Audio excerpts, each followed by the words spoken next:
ಮಂಡ್ಯ ಕಾರ್ಯಕ್ರಮದಲ್ಲಿ ಭಾಗಿಯಾಗಿದ್ದ ನಿಖಿಲ್ ಕುಮಾರಸ್ವಾಮಿ ತಂದೆ ಎಚ್ಡಿಕೆ ಬಗ್ಗೆಯೂ ಮಾತನಾಡಿದ್ದಾರೆ. ಕುಮಾರಣ್ಣ ದೆಹಲಿಯಲ್ಲಿದ್ರು ಮಂಡ್ಯದವರದ್ದೇ ಚಿಂತೆ ಅಂತ ಅಪ್ಪನ ಬಗ್ಗೆ ಹೇಳಿದ್ರು. ಸನ್ಮಾನ್ಯ ಕುಮಾರಣ್ಣ ಅವರ ಚಿಂತೆ ಅಣ್ಣ ಒಂದೇ ನಾನು ನಿಮಗೆ ಹೇಳ್ಬಿಡ್ತೀನಿ.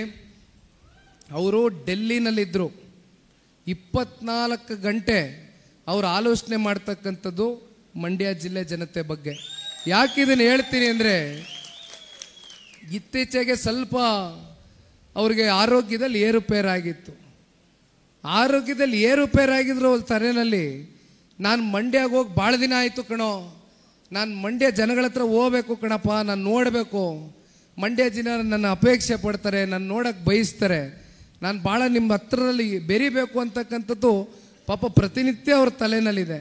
ಆದರೆ ಒಂದು ಮಾತು ನಾನು ಈ ಸಂದರ್ಭದಲ್ಲಿ ಹೇಳಲಿಕ್ಕೆ ಬಯಸ್ತೇನಣ್ಣ. ಭಾಳ ಜನ ಪಾಪ ಹೇಳ್ತಾರೆ, ಕುಮಾರಣ್ಣ ಅವರು ಏನಪ್ಪ ಕೊಟ್ಟರು ಕೇಂದ್ರ ಸಚಿವರಾಗಿ ಅಂತ.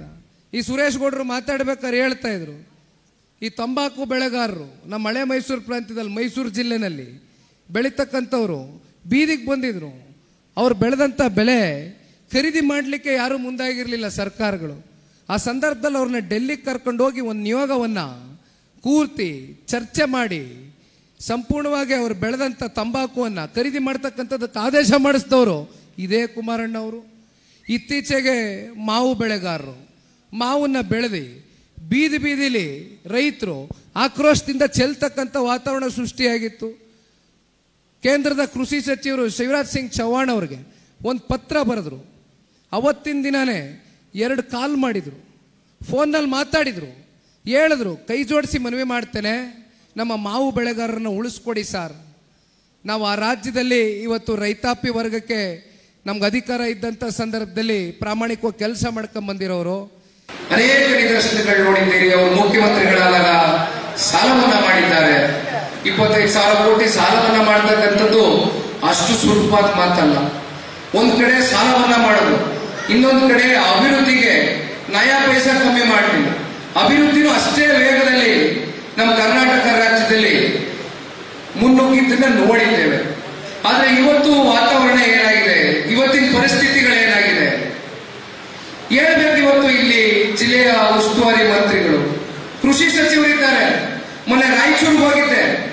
ರಾಯಚೂರಿನ ಸಿಂಧನೂರು ಮತ್ತೆ ಮಾನವಿನಲ್ಲಿ ಅತಿ ಹೆಚ್ಚು ಜೋಳ ಬೆಳೀತಾರೆ.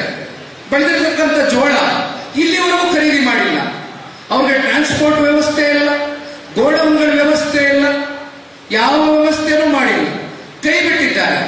ಕೇಳ್ತಾರೆ ಪಾಪ ಕುಮಾರಣ್ಣ ಅವರು ಏನು ಮಾಡಿದ್ರು ಅಂತ. ಅಲ್ಲದೆ ನೀವು ಕೃಷಿ ಸಚಿವರಾಗಿ ರಾಜ್ಯದಲ್ಲಿ ಜಿಲ್ಲೆಯ ಉಸ್ತುವಾರಿ ಮಂತ್ರಿಗಳಾಗಿ ಕಳೆದ 2 ವರ್ಷದಿಂದ ನೀವು ಮಾಡಿರ್ತಕ್ಕಂಥ ಕೊಟ್ಟಿರ್ತಕ್ಕಂಥ ಕಾರ್ಯಕ್ರಮ ಏನು, ನಿಮ್ಮ ಸಾಧನೆಗಳೇನು ಹೇಳ್ಬೇಕಲ್ವ?